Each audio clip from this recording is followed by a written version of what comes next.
Hey, and welcome to Calculus 2. Congratulations for getting past Cal 1. Not a lot of people can do that, but of course you did. So, the first thing we're going to go over is one-to-one functions. And I wanted to go ahead and try to work on these things starting from the graphing way. And then we'll build ourselves up to the derivatives and everything else after that. So, let's go ahead and do a problem. Say, for instance, I have a function that is graphed, and let's just say its y is equal to negative 3x cubed. Okay, now what that would look like, and forgive me if it's not a perfect drawing, I'm not the best artist, but it might look something like this. Okay, and so this is our x-axis, this is our y. Now, how we can test, and basically you might get questions like this: which of the functions, of this function that's graphed, is it one-to-one or is it not one-to-one?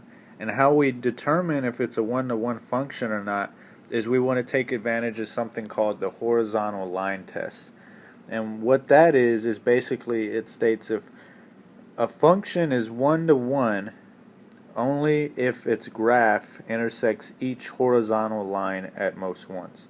So basically what we do is we draw this imaginary line through this graph, and if it only intersects it once of our function that's graphed, then it's considered a one-to-one function.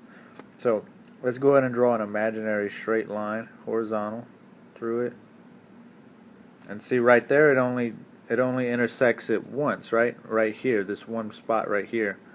And you basically can do this for the whole graph. So if let's say I were to draw a line through here. Okay, let's say straight line only intersects once again, right? Now, the way I drew it, it looks like there's right here it might be more one point, but really the graph's supposed to look something like this, and it kind of goes down. It's never really touching that x-axis. I mean, it is, but it's not at one point more than once. So if as we're doing the horizontal line test, we find out that it only intersects once no matter where we draw the line. So this would be considered a one-to-one function. And usually they put f of x if your variable is x. So that's how we do one of those graphs. So let's go ahead and try another one. Okay, so let's look at something such as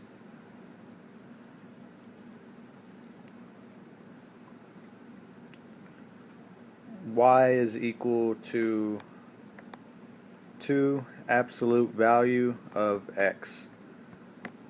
Now what would that look like? That would basically be absolute value. If you remember from algebra, it's almost like a mirror image. It's basically like this. And so that's what this would look like, our function graphed over here.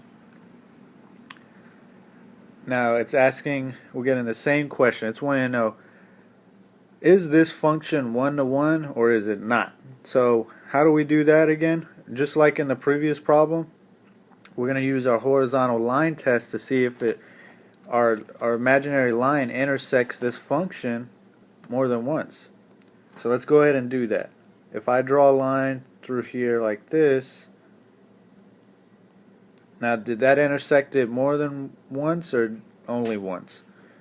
So let's look. Right here, that's 1, right? And then right here, that's 2.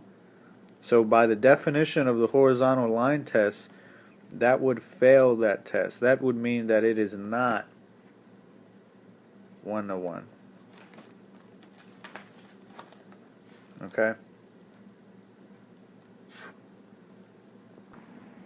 Alright, and so basically you have a one-to-one function when you have the same y value, just about. So notice this is the same y value, this is the same y value. Our x values can be different, but that y value makes us, when we draw a line, have an intersection of 2 on this particular graph right here.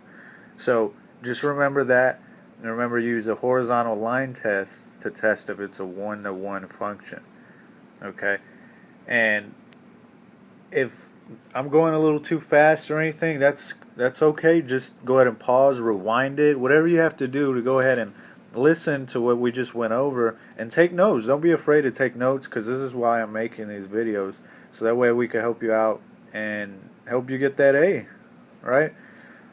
So let's go ahead and move on to another part of dealing with inverse functions and stuff like that.